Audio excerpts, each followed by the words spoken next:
তিনিজন মানুহক কেতিয়াও বিশ্বাসত নল'ব, তেওঁলোকৰ লগত নিজৰ মনৰ কথা কেতিয়াও শ্বেয়াৰ নকৰিব।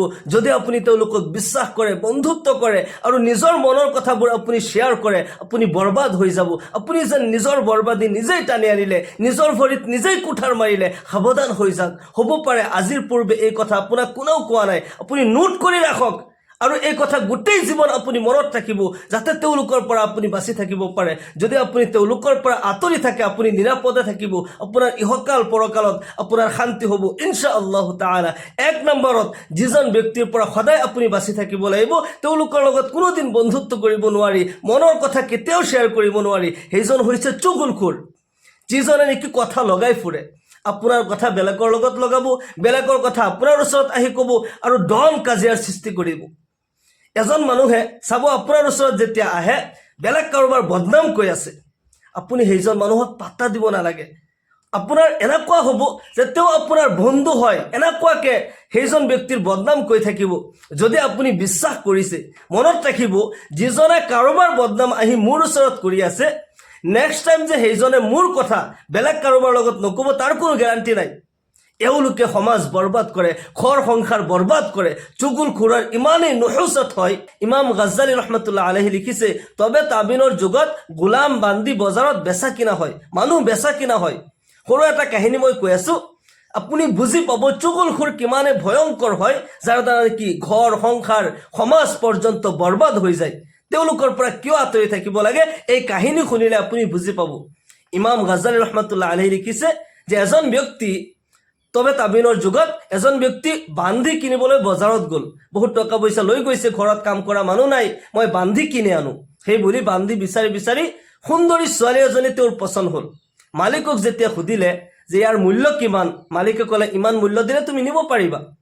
আৰু তেওঁৰ যেতিয়া আহৱাল সুধিলে, তেওঁ কাজকৰ্ম কৰে নে নাই, কথা মানে নে নাই, কি কৰে কি নকৰে, যেতিয়া সুধিলে, মালিকে গ্ৰাহকজনক ক'লে যে তেওঁ গোটেই কথা মানিব, সকলো কাম কৰে, তুমি যি কোৱা সেয়া কৰিব, যিকোনো কাম দিয়া তেওঁ কৰিব, কোনো কথাত অমান্য নকৰে। কিন্তু এই বান্ধিৰ মাজত এটা কমি আছে, সেইটো হৈছে যে তেওঁ চুগলি কৰে, মানুহৰ লগত কথা লগাই ফুৰে, ইজনৰ কথা সিজনৰ লগত লগাই কাজিয়া দন সৃষ্টি কৰে। গ্ৰাহকজনে ভাবিলে কথাহে লগাই চুগলিহে কৰে, এইটো বহুত ডাঙৰ কথা নহয়, আৰু আমাৰ ঘৰত কোনো বেলেগ মানুহ নাই, আমি অকল পতি পত্নী হয়, কথানো ক'ত লগাব, কাজিয়া ক'ত কৰিব। সেই বুলি ভাবি তেওঁ এই বান্ধিক কিনে আনিলে, আনি ঘৰত আনি ধুনীয়াকৈ বুজালে যে তোমাৰ যি লাগে মই দিম, তোমাৰ যি পিন্ধিব লাগে, যি খাব লাগে সকলো কিছু পাবা, আৰু তুমি ঘৰৰ বেণ্ডৰ পৰা বাহিৰত ওলাই নাযাবা, আৰু ঘৰৰ ভিতৰতে থাকিবা, কাজকৰ্ম কৰিবা, যি লাগে মোক ক'বা মই দি দিম। এই বুলি ধুনীয়াকৈ বুজাই ঘৰত ৰাখিলে। এই বান্ধিয়ে সকলো কাম ধুনীয়াকৈ কৰি আছে। বান্ধি মানে হৈছে দাসী, দাসীয়ে সকলো কাম কৰি আছে। কিছুদিন যেতিয়া পাৰ হ'ল, তেওঁৰ এটা স্বভাৱ আছে নহয় যে মানুহৰ লগত কথা লগাই ফুৰিব লাগে। আগতে য'ত আছিল, যি মালিকৰ ওচৰত আছিল, তেওঁৰ ঘৰৰ পৰা ওলাই যাব পাৰিছিল আৰু গাঁৱৰ মানুহৰ লগত ইজনৰ কথা সিজনৰ লগত লগাই কাজিয়া সৃষ্টি কৰিছিল। কিন্তু এই ঘৰত দেখোন এই মালিকৰ ঘৰৰ পৰা ওলাই যাব নোৱাৰি, গেট বন্ধ থাকে, বিনা কাৰণত ওলাই যাব নোৱাৰি, চুগলি কৰিব নোৱাৰি। কিন্তু তেওঁৰ মনত এক অশান্তিৰ সৃষ্টি হ'ল, যিটো নেকি স্বভাৱ আগৰ পৰাই আছে, সেই চুগলিৰ ফুল ফুটিল। এতিয়া তেওঁ ক'ত কথা লগাব? আগতে বিভিন্ন মানুহ লগ পাইছিল, এতিয়া এই ঘৰততো বেলেগ কোনো মানুহ নাই। দেখা পালে যে অকল স্বামী স্ত্ৰী, এওঁলোকৰ মাজত কিবা কৰিব পাৰি নেকি? তেওঁৰ যিটো স্বভাৱ সেইটোতো কৰিবই লাগিব। তেওঁ কি কৰিলে, লাহে লাহে লাহে লাহে মালিকিনীৰ ওচৰ চাপিলে। তেওঁৰ কেতিয়াবা প্ৰশংসা কৰে, কেতিয়াবা কাজকৰ্মত সহায় কৰে আৰু কয় আপোনাৰ স্বামী আপোনাক ইমান মুহাব্বত কৰে, আপুনি ইমান ভাল লগা, ইমান ধুনীয়া লগা, আপুনি কিমান নম্ৰ ভদ্ৰ, আপুনি মানুহক কিমান মুহাব্বত কৰে, মোক কিমান ভাল পায়। এনেকৈ বিভিন্ন প্ৰশংসা কৰি কৰি তেওঁৰ ওচৰ চাপিলে। গোটেই ক্লোজ যেতিয়া হৈ গ'ল, মহিলাসকলৰ অন্তৰ সদায় কোমল থাকে, আৰু যেতিয়া কোনোবাই প্ৰশংসা কৰে তেতিয়াতো আৰু কোনো কথা নাই, তেওঁৰ লগত সকলো মনৰ কথা ঢালি দিয়ে। চুগুলখোৰ ছোৱালীজনী যেতিয়া দেখিলে যে এতিয়া মোৰ কথা বিশ্বাস কৰে, মোক কিমান মৰম কৰে, এতিয়া কথা কোৱাৰ চান্স হয়, তেওঁ কি কৰিলে, মহিলাগৰাকীক কৈ আছে, মালিকিনীক কৈ আছে যে আপোনাক মই বহুত মুহাব্বত কৰোঁ, আপুনিও বহুত ভাল পায় মোক, ময়ো আপোনাক বহুত ভাল পাওঁ, কিন্তু আপোনাক দেখিলে মোৰ বেয়া লাগে। কাৰণটো কি? যেতিয়া সুধিলে কাৰণটো কি, তেতিয়া কৈ আছে মই কাৰোবাৰ পৰা শুনিলে বেলেগ কথা আছিল, মই নিজ চকুৰে দেখিছোঁ, নিজ কাণেৰে শুনিছোঁ। চুগুলখোৰসকলে যেতিয়া কথা কয়, আপোনাক এনেকুৱা বিশ্বাস দিব যে মই নিজেই দেখিছোঁ, নিজেই শুনিছোঁ, যাতে আপুনি বেলেগ কাৰোবাক নুসুধে। তেওঁ এনেকুৱাকৈ কৈ আছে যে মই নিজেই দেখিছোঁ আৰু নিজ কাণেৰে শুনিছোঁ যে আপোনাৰ স্বামীয়ে অন্য এজনী ছোৱালীক ভাল পায়, অমুক ছোৱালীক ভাল পায়, তেওঁক বিয়া পাতিব বোলে। মোক এতিয়া মোৰ বেয়া লগা হৈছে, আপোনাক মই বহুত বিশ্বাস কৰি কথাটো কৈছোঁ, আপুনি বেলেগ কাৰোবাক নক'ব। মহিলাগৰাকীটো কান্দিবলৈ ধৰিলে। কি কথা হয়, মই মোৰ স্বামীক ইমানেই মহাব্বত কৰোঁ, আমাৰ মাজত ইমান মিল মহাব্বত, তলে তলে এই কাম কৰি আছে। তেওঁতো কান্দিবলৈ ধৰিলে।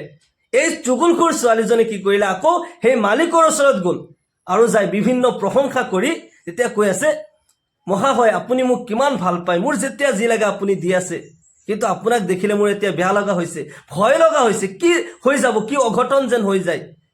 মালিকে সুধিছে, কি কথা, এইবোৰ কিয় বকি আছা তুমি?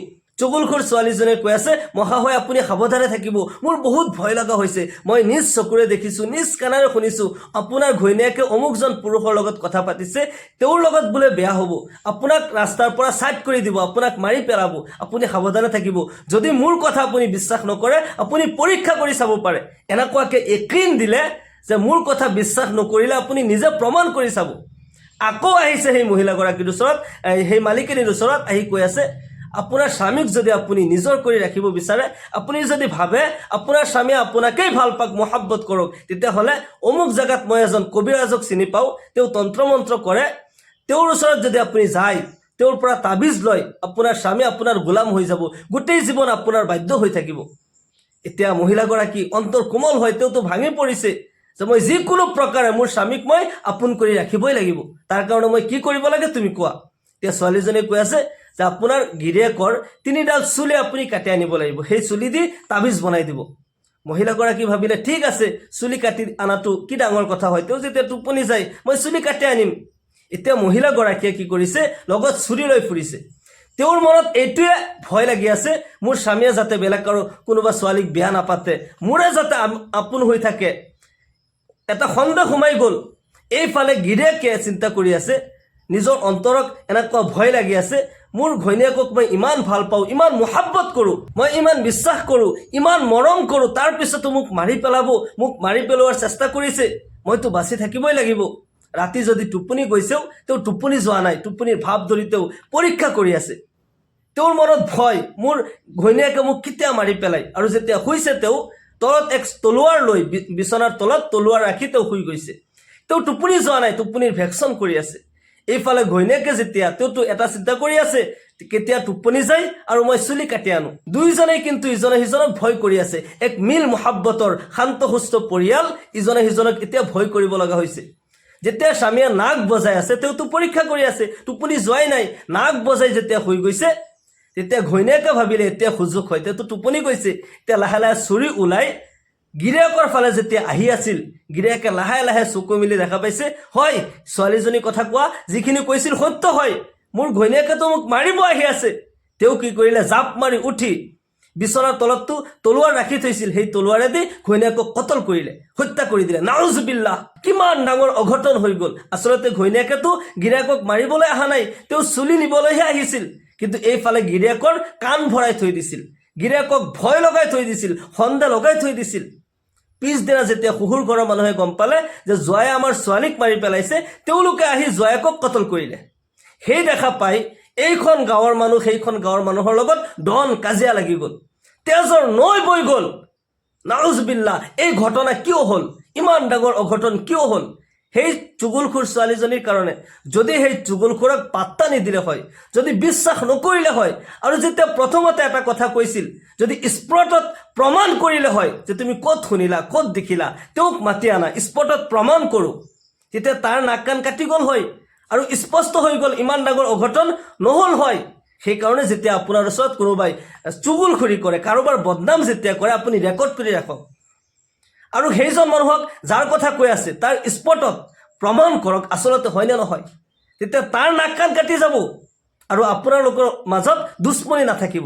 যেতিয়া কোনোবাই আপোনাৰ আগত আহি কাৰোবাৰ বদনাম কৰি আছে, সেইজনক যদি আপুনি বিশ্বাস কৰে, সেইজনে কি কৰিব, আপুনি যিবোৰ কথা পাতিলে এইবোৰ আকৌ এইখিনি তেল মছলা লগাই সেইজনৰ আগত গৈ আকৌ ব্যস্ত কৰিব। তেল মছলা লগোৱা মানে হৈছে যে আৰু কিছুমান কথা লগত লগাই আপোনাৰ বিৰুদ্ধে তাৰ আগত গৈ ক'ব। সেইসকলক যদি বিশ্বাস কৰে, আপোনাৰ বৰবাদী নিশ্চিত হয়। চুগুলখোৰক কেতিয়াও বিশ্বাস নকৰিব, তেওঁলোকৰ লগত নিজৰ মনৰ কথা কোনোদিন শ্বেয়াৰ নকৰিব। এনেকুৱা বহুত মানুহ আছে আপোনাৰ লগত আপোনাৰ বন্ধু হৈ কথা পাতিব, কাৰোবাৰ বদনামো কৰি আছে, এনেকুৱা লাগিব যে তেওঁ আপোনাৰ বন্ধু হয়, তেওঁলোকৰ লগত সাৱধান, কোনোদিনেই নিজৰ মনৰ কথা কোনোদিন শ্বেয়াৰ নকৰিব। 1 নম্বৰ হৈছে চুগুলখোৰৰ পৰা সদায় দূৰত থাকিব, তেওঁলোকক কোনোদিন পাত্তা নিদিব। 2 নম্বৰ, যিজনে নেকি মিছা কথা কয়, যিজনে কথাই কথাই মিছা কথা কয়, তেওঁলোকৰ ওপৰত আল্লাহ তাআলাৰ লানত হয়, আল্লাহৰ ৰাসূলৰ লানত হয়। মনত ৰাখিব, আল কিজবু উম্মুল মাআসি, মিছা হৈছে সকলো পাপ কামৰ মাক। যিসকলে মিছা কথা কয় তেওঁলোকৰ পৰা সদায় আঁতৰি থাকিব। আল্লাহৰ ৰাসূল জনাবে মুহাম্মদুৰ ৰাসূলুল্লাহ সাল্লাল্লাহু আলাইহি ওয়াসাল্লাম ইরশাদ করে, আলাইকুম বিসিদক ফাইন্না সিদকা ইয়াহদি ইলাল বির ওয়া ইন্নাল বিররা ইয়াহদি ইলাল জান্নাহ ওয়া মা ইয়াজালুর রাজুলু ইয়াসদুকু ওয়া ইয়াতাহাররা সিদকা হাত্তা ইউকতাবা ইনদাল্লাহি সিদ্দিকান। তোমালোকে সত্যক লাজিমীভাৱে লৈ লোৱা, সত্যক নিজৰ জীৱনৰ লিবাস বনাই লোৱা, সদায় সত্য কথা ক'বা, কিয়নো সত্যই তোমাক পুণ্যৰ ফালে লৈ যাব আৰু পুণ্যই তোমাক জান্নাতত লৈ যাব। সুবহানাল্লাহ। আৰু এজন মানুহে যেতিয়া সদায় সত্য কথা কয়, সত্যৰ ওপৰত প্ৰতিষ্ঠিত হৈ থাকে, সেইজন ব্যক্তিৰ নাম আল্লাহ তাআলাৰ লিষ্টত সিদ্দিক বুলি লিখি দিয়া হয়, সত্যবাদী বুলি লিখি দিয়া হয়। ওয়া ইয়াকুমাল কিজব, আৰু তোমালোকে মিথ্যাৰ পৰা বাচি থাকা, মিথ্যাৰ পৰা সদায় বাচি থাকিবা, কিয়নো এজন মানুহে যেতিয়া মিছা কথা কয়, ফাইন্নাল কিজবা ইয়াহদি ইলাল ফুজুৰ ওয়া ইন্নাল ফুজুৰা ইয়াহদি ইলান নাৰ ওয়া মা ইয়াজালুৰ ৰাজুলু ইয়াকযিবু ওয়া ইয়াতাহাৰৰাল কিজবা হাত্তা ইউকতাবা ইনদাল্লাহি কাযাবান। এই মিছাই মানুহক গুনাহৰ ফালে লৈ যায়, পাপ কামৰ ফালে লৈ যায়, আৰু পাপে মানুহক নৰকত লৈ যায়, জাহান্নামত লৈ যায়। এজন মানুহে যেতিয়া সদায় মিছা কথা কয়, মিথ্যাৰ ওপৰত প্ৰতিষ্ঠিত হৈ থাকে, মিথ্যাক জীৱনৰ আটাইতকৈ ডাঙৰ হাতিয়াৰ বনাই লয়, সেইজন ব্যক্তিৰ নাম আল্লাহ তাআলাৰ লিষ্টত কাযাব বুলি লিখি দিয়া হয়, মিথ্যাবাদী বুলি লিখি দিয়া হয়। নাউজুবিল্লাহ। এজন মানুহে যেতিয়া মিছা কথা কয়, আপুনি মিছা মানুহৰ, মিথ্যা কথা কোৱা মানুহৰ বন্ধুত্ব আপুনি কেতিয়াও নকৰিব। তেওঁলোকৰ লগত আপুনি বন্ধুত্ব কৰিলে, মনৰ কথা শ্বেয়াৰ কৰিলে, আপোনাক বৰবাদ কৰি পেলাব। মনত ৰাখিব, মুনাফিকৰ লক্ষণ 3টা। আল্লাহৰ নবী সাল্লাল্লাহু আলাইহি ওয়াসাল্লাম ইৰশাদ কৰে, আলামাতুল মুনাফিকি সালাসুন, মুনাফিকৰ লক্ষণ 3টা। ইজা হাদ্দাসা কাযিবা, 1 নম্বৰ হৈছে যেতিয়া কথা ক'ব মিছা কথা ক'ব, তেতিয়া মিছা কথা কোৱাজন মুনাফিক হ'ল, আৰু মুনাফিক আপোনাৰ বন্ধু কেতিয়াও হ'ব নোৱাৰে। ইজা হাদ্দাসা কাযিবা ওয়া ইজা ওয়াআদা আখলাফা ওয়া ইজা তুমিনা খানা। মুনাফিক হৈছে যিজনে নেকি সদায় মিছা কথা কয়, যেতিয়া কথা কয় মিছা কথা কয়, আৰু যেতিয়া ওয়াদা কৰে ওয়াদা খিলাফি কৰে। আৰু 3 নম্বৰ হৈছে যেতিয়া নেকি তেওঁক আমিন বনোৱা হয়, বিশ্বাস কৰি কিবা কথা কোৱা হয়, তেওঁ আমানতৰ খেয়ানত কৰিব, সেই বিশ্বাসটো নাৰাখে। আপুনি কিবা সিক্ৰেট কৈছে, তেওঁ সেয়া গোপন নাৰাখে, কাৰোবাৰ লগত প্ৰকাশ কৰি দিব। সেইকাৰণে মিথ্যাবাদীৰ লগত কোনোদিন বন্ধুত্ব নকৰিব, নিজৰ মনৰ কথা কেতিয়াও নক'ব। 3 নম্বৰ, যিজন ব্যক্তিক বিশ্বাস নকৰিব, নিজৰ মনৰ কথা নক'ব, সেইজন হৈছে ওয়াদা খিলাফি কৰা। যিজনে নেকি ওয়াদা কৰি ওয়াদা খিলাফি কৰে, সেইজন মুনাফিক হয়। যিটো হাদিছ তিলাৱত কৰা হৈছে যে আপোনাৰ লগত ওয়াদা কৰিছে যে অমুক সময়ত আপোনাৰ লগত লগ কৰিব, বা আপোনাৰ পৰা কিবা পইচা নিছে, অমুক দিন দি দিব, তো ওয়াদা কৰিলে, সেই প্ৰতিজ্ঞা কৰিলে আৰু প্ৰতিজ্ঞা ভংগ কৰিলে। এজন মুছলমানে কেতিয়াও প্ৰতিজ্ঞা ভংগ কৰিব নোৱাৰে, ওয়াদা খিলাফি কৰিব নোৱাৰে। সাৱধান হৈ থাকক, এই 3জন ব্যক্তি কেতিয়াও বিশ্বাসত নল'ব। যদি আপুনি বিশ্বাস কৰে, আপোনাৰ ইহকাল পৰকাল বৰবাদ হৈ যাব, আপুনি নিজেই নিজৰ ভৰিত কুঠাৰ মাৰা হ'ব। আল্লাহ তাআলাই আমাক সকলোকে কোৱা আৰু শুনাতকৈ বেছি বেছি আমলৰ তৌফিক দান কৰক। সকলোকে আল্লাহুম্মা আমিন। ওয়া আখিৰু দাৱানা আলহামদুলিল্লাহি ৰাব্বিল আলামিন। আসসালামু আলাইকুম ওয়া ৰাহমাতুল্লাহি ওয়া বাৰাকাতুহু।